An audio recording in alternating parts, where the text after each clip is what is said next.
महिषासुर के वध के बाद असुरों के नए स्वामी शुंभ और निशुंभ ने अपनी शक्ति को बढ़ाने के लिए तीनों लोकों पर आक्रमण कर दिया। देवताओं को पराजित कर उन्होंने स्वर्ग पर अपना अधिकार जमा लिया और इंद्रदेव को उनके सिंहासन से हटा दिया। असुरों ने यज्ञ, हवन और अन्य शुभ कार्यों को बाधित कर दिया, जिससे ब्रह्मांड में असंतुलन फैलने लगा। पराजित और निराश देवता त्रिदेव ब्रह्मा, विष्णु और महेश के पास पहुंचे और अपनी व्यथा सुनाई। त्रिदेवों ने उन्हें मां आदिशक्ति की आराधना करने का परामर्श दिया। देवताओं की गहन प्रार्थना के फलस्वरूप हिमालय पर्वत पर मां अंबिका चंडिका का दिव्य प्राकट्य हुआ। उनका स्वरूप अद्भुत था, सुनहरे आभा से युक्त, अत्यंत तेजस्वी और दिव्य सौंदर्य से पूर्ण। उनका प्रभाव इतना प्रबल था कि संपूर्ण ब्रह्मांड आलोकित हो उठा। देवताओं ने उनकी स्तुति की और उनसे आग्रह किया कि वे असुरों का संहार कर देवताओं को उनका स्वर्ग पुनः लौटाएं।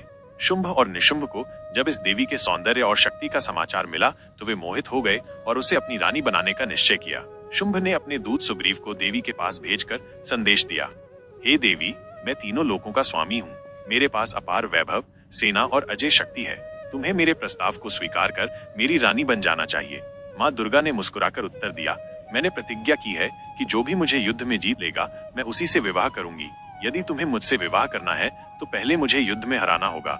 यह उत्तर सुनकर शुंभ क्रोधित हो गया और उसने अपने सेनापति धूम्रलोचन को आदेश दिया कि वह देवी को बलपूर्वक पकड़कर ले आए।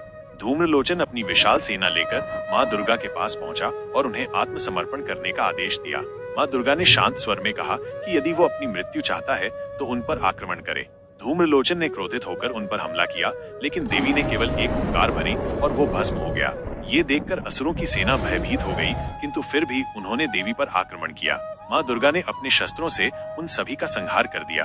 अब क्रोधित होकर शुंभ और निशुंभ ने अपने दो प्रमुख योद्धा चंड और मुंड को भेजा। ये दोनों असुर अपार बलशाली थे और अपने शौर्य पर अभिमान करते थे। उन्होंने माँ दुर्गा को घेर लिया और उन पर भयानक अस्त्र शस्त्र चलाने लगे। माँ दुर्गा ने अपने तेज से एक नया रूप धारण किया, माँ काली। उनका स्वरूप अत्यंत भयानक था। उनकी काली त्वचा काजल के समान गहरी थी, उनके बाल खुले और बिखरे हुए थे, उनके गले में नरमुंडों की माला थी और उनकी जिह्वा रक्त से रंजित थी। उनकी 4 भुजाएं थीं, एक में तलवार, एक में खप्पर और बाकी में अभय और वरदान की मुद्रा थी। माँ काली ने चंड और मुंड का वध कर दिया, जिससे वे चामुंडा के नाम से प्रसिद्ध हुईं। अब शुंभ निशुंभ ने अपने सबसे भयंकर योद्धा रक्तबीज को युद्ध में भेजा। रक्तबीज को एक महाशक्तिशाली वरदान प्राप्त था, यदि उसके रक्त की एक भी बूंद धरती पर गिरेगी तो उसी स्थान पर एक नया रक्तबीज जन्म ले लेगा। जैसे ही माँ काली ने उस पर प्रहार किया, उसकी रक्त की बूंदों से हजारों रक्तबीज प्रकट हो गए। प्रत्येक रक्तबीज उतना ही शक्तिशाली था जितना कि मूल रक्तबीज, और हर बार जब माँ काली और माँ दुर्गा उन पर वार करती तो उनका रक्त भूमि पर गिरते ही असंख्य और अधिक रक्तबीज उत्पन्न हो जाते। माँ काली ने देखा कि ये युद्ध कभी समाप्त नहीं हो सकता, क्योंकि जितना वे रक्तबीज को मार रही थीं, उतनी ही अधिक उसकी संख्या बढ़ती जा रही थी। देवता भी चिंतित हो गए, क्योंकि ऐसा लग रहा था कि रक्तबीज को हराना असंभव है। तब माँ काली ने एक नई रणनीति बनाई। उन्होंने अपनी विशाल जिह्वा बाहर निकाली और जैसे ही वे रक्तबीज पर वार करती, उसकी रक्त की बूंदों को गिरने से पहले ही पी जाती। इस प्रकार उन्होंने रक्तबीज के रक्त को भूमि पर गिरने से रोक दिया और धीरे धीरे उसके द्वारा उत्पन्न सभी असुरों को निगल लिया। अंततः माँ काली ने अपनी तलवार से रक्तबीज का सिर काटकर उसका संपूर्ण रक्त पी लिया, जिससे वो पूरी तरह नष्ट हो गया। रक्तबीज का वध करने के बाद भी माँ काली का क्रोध शांत नहीं हुआ। वे संपूर्ण युद्ध क्षेत्र में उन्मत्त होकर दौड़ने लगी और जो भी उनके सामने आया उसे नष्ट कर दिया। उनके भयंकर रूप को देखकर देवता भयभीत हो गए और त्राहिमाम करने लगे। जब माँ काली का विनाश रूप बेकाबू हो गया, तब भगवान शिव स्वयं उनके मार्ग में लेट गए। माँ काली क्रोध में इतनी उन्मत्त थीं कि उन्होंने शिव को पहचाना ही नहीं और उनके ऊपर पांव रख दिया। लेकिन जैसे ही उनका स्पर्श शिव के शरीर से हुआ, वे सहसा शांत हो गईं।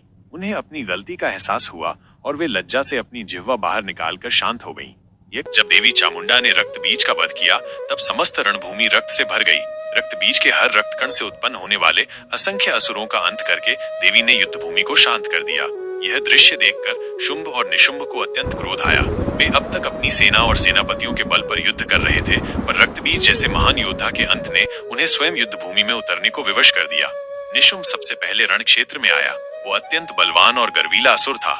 उसके पास दिव्य शस्त्र थे और उसने देवी पर भयानक प्रहार शुरू। देवी ने मुस्कुराते हुए उसका सामना किया और अपनी शक्तियों से उसे बार बार परास्त किया। निशुंभ ने मायावी शक्तियों का प्रयोग भी किया, लेकिन देवी ने उसके सभी प्रयास विफल कर दिए। अंततः देवी ने अपने त्रिशूल से निशुंभ का वक्ष विदीर्ण कर दिया। वो घायल होकर पृथ्वी पर गिरा, लेकिन उसकी जीवन शक्ति इतनी तीव्र थी कि वो फिर खड़ा हुआ। देवी ने फिर एक बार अपने खड्ग से उसका सिर धड़ से अलग कर दिया। निशुंभ वहीं धराशायी हो गया और उसका अंत हुआ। यह दृश्य देखकर शुंभ अत्यधिक क्रोधित हो गया। उसने देवी को ललकारते हुए कहा, तू एक नहीं अनेक रूपों में मुझसे युद्ध कर रही है। ये क्या वीरता है? यदि तू सच में महान शक्ति है तो अकेली आकर युद्ध कर। देवी ने शांत स्वर में उत्तर दिया, हे मूढ़, ये सब शक्तियां मेरी ही स्वरूप हैं। जब तक तू धर्म के विरुद्ध खड़ा है तब तक मैं समस्त रूपों में प्रकट होती हूँ, पर अब देख, मैं अकेली ही तुझसे युद्ध करूंगी। तत्पश्चात देवी ने समस्त शक्तियों को अपने में विलीन कर लिया और अकेली ही शुंभ से युद्ध करने लगी। युद्ध अत्यंत भयंकर था। आकाश और पृथ्वी कांप उठे। शुंभ बार बार अपनी माया और शक्ति से देवी को छलने का प्रयास करता, पर देवी उसके हर वार का उत्तर अत्यंत शौर्य और कौशल से देती रही। उन्होंने अपने चक्र, गदा, तलवार और त्रिशूल का प्रयोग करते हुए शुंभ को बार बार घायल किया, पर शुंभ का बल भी अद्भुत था।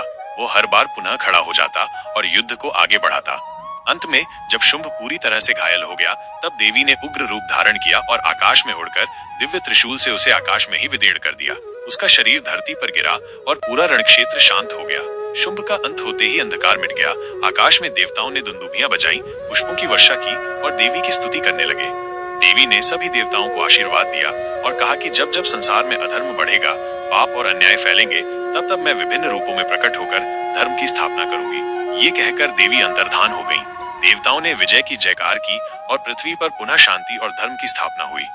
वीडियो को लाइक, कमेंट और शेयर करें और नए आने वाले वीडियो के लिए चैनल को सब्सक्राइब करना और बेल आइकन दबाना न भूलें।